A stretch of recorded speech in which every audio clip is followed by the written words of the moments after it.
अरे भाभी जी, सुना आपने भाई साहब के सिर पे टीवी पटक दिया, जिसकी वजह से भाई साहब चल बसे। हाँ भैया, क्या बताए, बस अचानक से हमें गुस्सा आ गया और हम टीवी उठाए उनके सिर पे पटक दिए।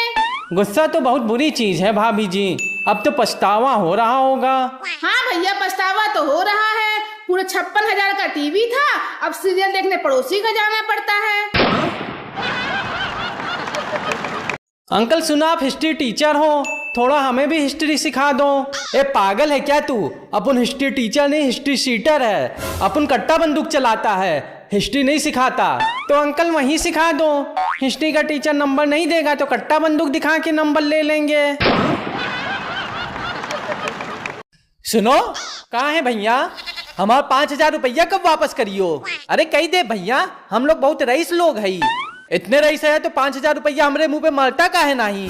अब हम चिल्ला नहीं हो भैया, नहीं तो खींच के मारते 5,000 रुपया तुम्हारे मुंह पे। मेम साहब फ्रिज में रसगुल्ले रखे हैं, 2-4 पीस खा लें क्या? खबरदार, अगर रसगुल्ले को हाथ भी लगाया तो मैंने सारे रसगुल्ले गिन के रखे हैं। अगर एक भी कम हुआ ना तो समझ लेना। हमको मालूम था आपने गिन के रसगुल्ले रखे हैं, इसलिए हमने एक भी रसगुल्ला नहीं खाया, केवल चूस के वापस रख दिया।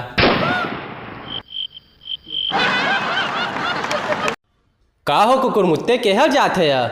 हम जात है दिल्ली। काहे?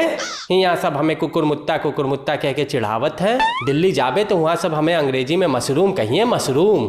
देखा भैया, एक बात बताई, तू यूपी में रहा या दिल्ली में, खाए वाले तो के मशरूम ही कहिए और ना खाए वालों के लिए तू कुकुर मुत्ता ही रही बा। मामा मामा भूख लगी, खा ले बेटा मूंगफली। मूंगफली में दाना नहीं, हम तुम्हारे मामा नहीं। तो रामलाल इतनी घटिया मूंगफली काहे लाए थे? नालायक कहीं के मामा का नाम लेता है। अरे रामलाल, अभी तुमने ही तो कहा हम तुम्हारे मामा नहीं। दरोगा साहब, रिपोर्ट लिखवानी है। किस चीज की रिपोर्ट लिखवानी है? चोरी की। क्या चोरी हुआ है? दरोगा साहब, मेरी नींद और मेरा चैन चोरी हो गया है। ए मजनू की औलाद, 2 लप्पड़ पड़ेगा सारी आशिकी बाहर आ जाएगी। पुलिस वाले का टाइम खराब करता है। अरे दरोगा साहब, आप समझे नहीं, मेरी गले की चैन चोरी हो गई है, जिसकी वजह से मेरी रात की नींद उड़ी हुई है।